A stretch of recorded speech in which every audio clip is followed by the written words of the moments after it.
అర్చకులు, జీయంగార్, ఆలయ అధికారులు, వేద పండితులు, తాళ్లపాకవారు, సన్నిధి గొల్ల, సుప్రభాత సేవా భక్తులు వీళ్ళందరి సమక్షంలో అర్చకులు తమ దగ్గర ఉన్న కుంచకోలతో బంగారు వాకిలికి గల చిన్న రంధ్రం ద్వారా లోపల వేసి ఉన్న గడియను తీస్తారు. తర్వాత గడియకు వేయబడిన తాళాన్ని అర్చకులు తమ వద్ద ఉన్న తాళాలతో తీస్తారు. అటు తర్వాత సన్నిధి గొల్ల పేష్కారు దగ్గర గల సీలు వేసిన చిన్న సంచిలో ఉన్న తాళం చెవులతో సీలు వేయబడి ఉన్న 3 పెద్ద తాళాలను అందరికీ చూపించి తీస్తాడు. బంగారు వాకిలి తెరుచుకుని సన్నిధి గొల్ల దివిటీతో ముందుగా లోనికి ప్రవేశిస్తాడు.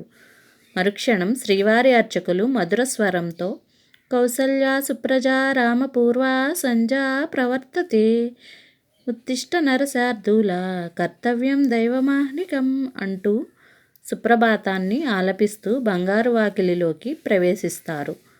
ఏకాంగి మహంతు మఠం వారు తెచ్చిన పాలు, చక్కెర, వెన్న, తాంబూలం గల పళ్ళెరాన్ని అందుకొని లోనికి వెళతారు. బంగారు వాకిళ్ళు దగ్గరకు మూయబడతాయి.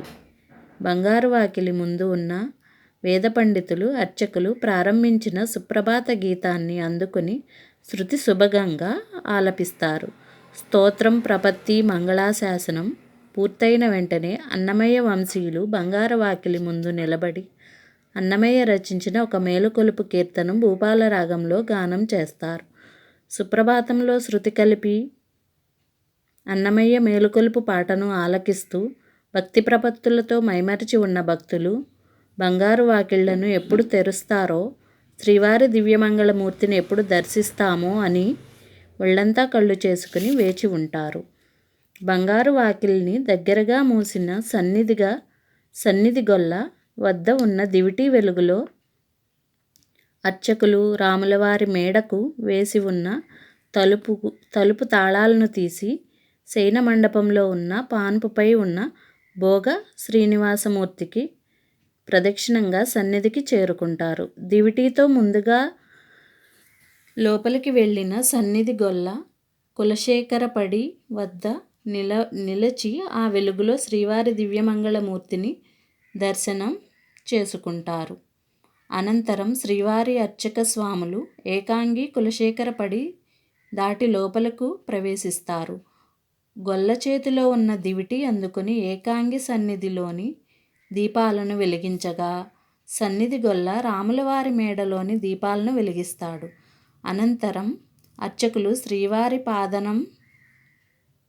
పాదనమస్కారం చేసి శయనమండపంలో బంగారు పట్టుపరుపుపై పవళించి ఉన్న భోగ శ్రీనివాసమూర్తిని సమీపించి నమస్కరించి చప్పట్లు చరిచి మేల్కొల్పవలసిందిగా ప్రార్థిస్తారు.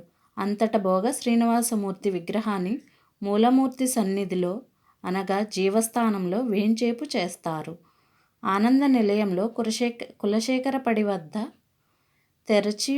తెరవేసి అర్చకులు శ్రీవారి దంతధావన, ఆచమనాది అనుష్ఠాన క్రియలను సమర్పించి మహంతో మఠం వారు తెచ్చిన నవనీతాన్ని పాలు, చక్కెర నివేదన చేసి సుగంధ తాంబూలాన్ని సమర్పిస్తారు. బంగారు వాకిలి ముంగిట్లో వేద పండితులు సుప్రభాతం మంగళాశాసనాన్ని ముగిస్తూ ఉండగా లోపల అర్చకులు శ్రీవారికి నవనీత హారతి ఇస్తూ ఉండగా బంగారు వాకిళ్ళు తెరవబడతాయి. అక్కడే వేచి ఉన్న భక్తులు భక్తి శ్రద్ధలతో స్వామివారిని దర్శించుకుంటారు. నవనీత హారతి వెలుగులో శతకోటి మన్మథాకారుడైన శ్రీస్వామి అనంతకోటి దివ్యకాంతులతో దర్శనమిస్తారు.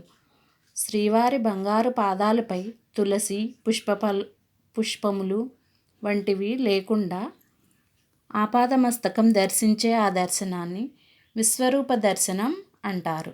అందుకే స్వామిని విశ్వపతి అని కూడా పిలుస్తారు.